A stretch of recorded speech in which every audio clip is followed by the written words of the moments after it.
สบายดีข้าพเจ้าชื่อทอมบุญญาณซ่องจอในมื้อนี้ข้าพเจ้าจะมานำเสนอเกี่ยวกับวิชาประสบการณ์วิชาชีพครูในหัวข้อที่ว่า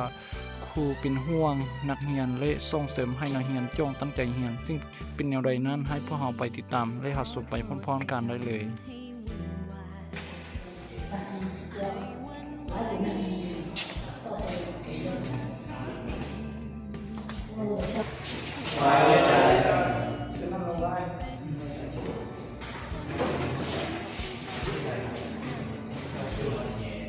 เอาเป็นอะไรคุณน้องสบายดีบ้างคุณน้องจะเชื่อจะเป็นคุณน้องแล้วหลังจากผมอย่างไรครับแล้วสำหรับที่ว่าน้องนั่งคนเดียวนี่เอาเนี่ยนั่งสองคนเลยนั่งสองคนมันจะเช็คกัน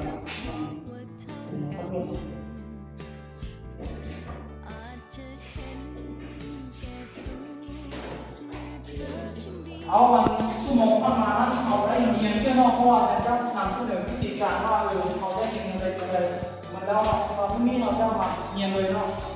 แล้วสำหรับคนนั้นห้องแล้วชั่วโมงสุดท้ายที่ส่งรายชื่อคุณค่าให้อาจารย์เลยได้ยินบอกเลยแล้วเป็นอะไรชั่วโมงที่ชั่วโมงสุดท้ายเนาะนี่เราต้องมาเงียบที่ตาชั่วโมงทั้งที่เลยเนาะที่นี่ก็แปลงต้องเสนอเนาะหรือว่าผมกับที่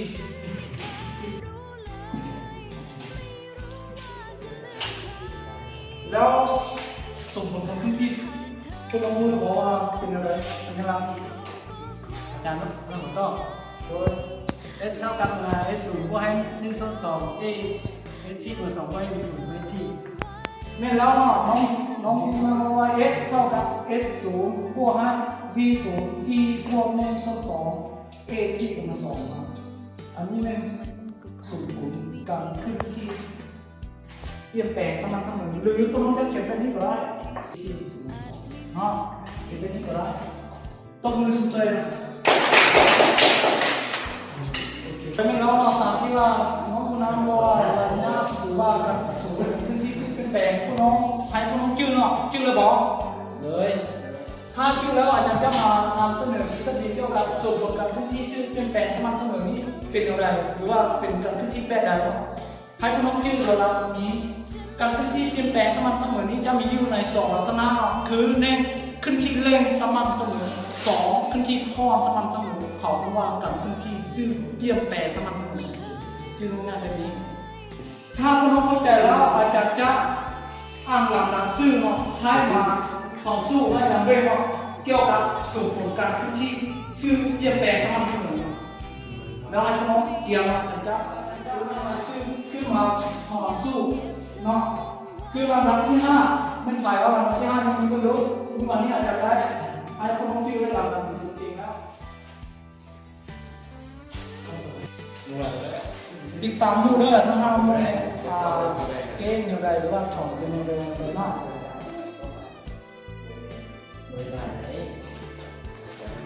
จะลองได้ไหมทำอะไรเอาเป็นแค่ถ้าทำได้ก็ยืนรู้ทำท่าเป็นผู้ไม่เนาะเกี่ยวเลยอาจารย์จะตั้งลำดับจะบอกเป็นชื่อเอาเกี่ยวระดับที่ติดเนาะนั่นหมายระดับที่โอ้ยเขาจะเอามาของตู้นั้นเลยของที่สุดเลยว่าของวายต้องคืออะไรนะอะไรของโบราณยืนอยู่ทางข้างต่อคนแล้วสอนสู้โบเป็นเนาะแล้วอาจารย์จะบอกอ้างชื่อแล้วเนาะมันต่อไปนี่เพราะว่าส่งเข้ามาแล้วนี่อาจารย์จะเข้ามาที่ในห้องถ้าผู้ใดที่ว่าสอนสู้ไปแล้วก็มาช่วยสอนสู้ให้โบเป็นเอาอาสาเข้ามาเอาติดตามดูเลย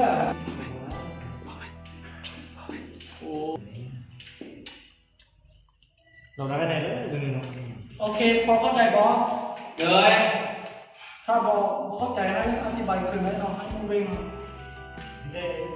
ถึงบอสมูที่ในโต๊ะหรือว่าอะไรที่ไหนถึงแล้ว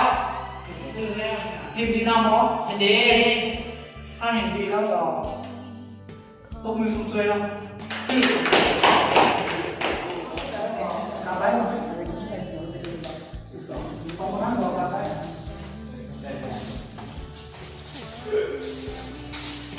นี้แล้วก็ตามที่ว่าน้องคุณครูที่น้องต้องการที่น้องต้องการให้มาทำฟ้าให้มาทำฟ้าแล้วมาให้เรารู้ที่น้องน้องจะได้ข้าวดีสุดเลยนะนี่เขาไม่ทำฟ้าแล้วมีอย่างขาดหรอก็คุณน้องมีอย่างขาดหรอเนี่ยจะทำนี่เนาะแล้วสมองต่อไปเราเคยเห็นตอนซึ่งคุณน้องทำฟ้าได้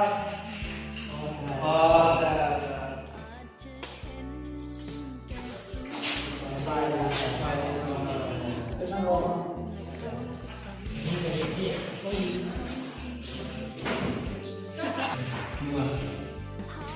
เอาวันนี้สิ่งใดพวกเรามาโคบอวันนั้นโอ้ต้องไม่สนใจนะที่ว่ามาโคนี่อาจจะโบสองยิมลายคือวันนี้แต่ก็จะเรียกมาตัวเราที่ว่าคือมันที่ว่าเพราะว่าห่วงคนร้ายว่าทั้งวันนี้อาจจะต้องมีเวลาที่เราขับไล่สมุนไพรอีกคนหนึ่งเรื่องการศึกษาว่าเกี่ยวกับศึกษาของมันว่ายังช่วยมีไว้เพื่อสิ่งจะแสดงออกในความที่ว่าจะพึ่งมาเกณฑ์ในกระดาษบอกสามารถทำสู้ได้ตัวนี้คือที่ว่าอาจารย์มากว่าได้แต่สามารถทำเก่งและเก่งแล้วเนาะซึ่งว่าตัวนี้อาจารย์จะเป็นห่วงหลานซึ่งอาจารย์จะสังเกตว่าในเวลาที่อาจารย์ขึ้นมาสอนผู้น้องอย่างผู้ที่ว่าเล่นโทรศัพท์ผู้ที่ว่าเล่นเกมหรือว่ายังโมเข้าใจสิ่งที่อาจารย์จะว่าแบบนี้อาจารย์จะให้ผู้น้องตั้งใจฟัง